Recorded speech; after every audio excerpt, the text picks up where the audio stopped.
Yani düşün ki özellikle Türkiye'de 83 milyon adamın 70'i o sözcüğü ezberledi. Bizim mesleğimizin dayalı olduğu yer öğrenci velisi ve öğretmen. Şimdi bunların bir araya geldiği yerde okullar. Okullarda bu koronadan dolayı tatil. Öğrenci de gelmez, dolayısıyla öğretmen gelmez, dolayısıyla veli de gelmez.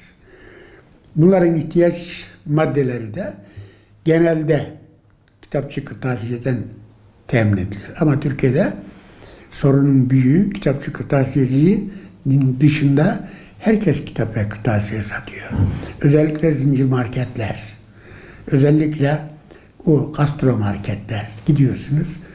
Öyle salonun ortasına doğru, dükkanın ortasına doğru yayılmış. Şimdi bunlar zaten kitapçıyı, kırtasiyeci perişan ediyor. Çünkü günümüz insanı işte ekmek almaya gitmişse, şuradan peynir de alayım derken, şuradan çocuğa da bir iki dizine kalem, bir de defter alayım dediği zaman bizden alacağını da oradan temin etmiş oluyor. Onun için kitapçı, kırtasiyeci normalde perişan iken koronadan dolayı ikinci kez perişanlık oldu. 2019 Mart'ından bugüne kadar halen okullarda öğrencinin olmaması, dolayısıyla büyük bir grup kitapçının kırtasiyesinde perişan olması anlamına geliyor. Bizim beklentimiz aslında belki dünyanın her yerinde var ya da yok, o kadarını bilmem. Devletin yapacağı iş okullarını güven altına alması lazım. Yani koronanın işte bahsediyoruz 7-8 aydır, 9 aydır bugüne kadar gelen, yarın nereye kadar gideceği de belli değil. Yani 1 yıl sonra, 2 yıl sonra olacağı var ise 2 yıl çocuk okula gitmeyecek mi? Yani bizim mutlaka perişanlığımızın dışında asıl ülkedeki eğitim, öğretimin sakat olması. Çünkü bilimin olmadığı yerde, eğitim öğretimin olmadığı yerde insan medeniyete ulaşamaz. Ülkenin tamamıyla birlikte aynı. Yani kırtasiyecinin ayrı bir kira sorunu yok. Tüm kirada olan esnafın sorunu o sorun.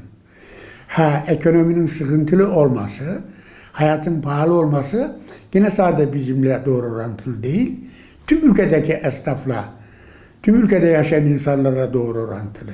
Genelde mutlaka küçük çapta olsa artış var. Bunu inkar etmek, kendimiz inkar etmek olur. Çünkü Türkiye'de her şeyin fiyatı aşarken eski halini kırtasiyenin aşmaz şekli yanlış olur. Ama o dediğim şekilde fazla fahiş bir fiyat artışı yok. Yine tüm esnaflardan kendimizi ayırt etmiyoruz. Onlarla birlikte devlet bize 25 bin lira nakit, 25 bin lira kredi kartına yüklü olmak kartıyla 50 bin lira düşük faizle. Yani düşük faizden kastımız esnafın ticaret yapabilmek için destek aldığı kefalet kooperatifleri var. Yani Halk Bankası'nın desteğiyle bütün esnafa kefalet kooperatifi düşük faizle para verir. Şimdi o durumda para verdi. Fakat bunu çok arkadaşımız alamadı. Niye? Borcu olana vermedi. Ve zamanında kredi kartı borcunu ödeyememiş adama da vermedi. Kime verdi? Bunları yapan adam. Bunlara yapan adamın zaten fazla ihtiyacı yok ki. Çünkü ihtiyaç sahibi borcunu ödeyemeyen adam. İhtiyaç sahibi kredili mal almışsa o krediyi ödemek için alır. Bir iki kredi ödememiş de borca girmişse devlet o parayı vermiyor ona.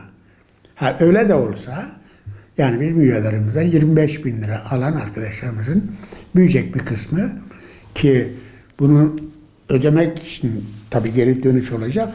Geri dönüşü nereden olacak?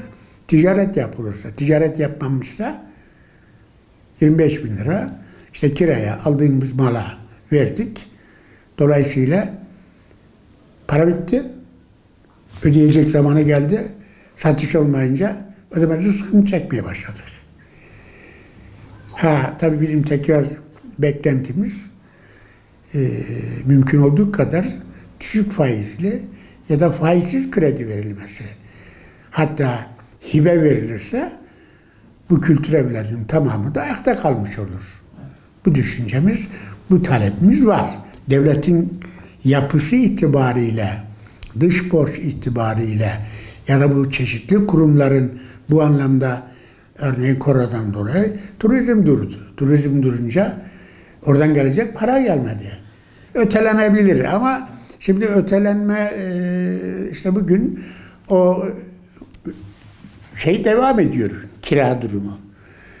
Diğer taraftan aldığımız mal satamadık, onunki ödeme devam ediyor. Bir de bu arada işte krediyi ödemedik, bu da devam ediyor. Ötelediğimiz zaman yeni kredilerle bu borçlar bir araya geldiği zaman dükkanın anahtarını bırakıp gitmek lazım.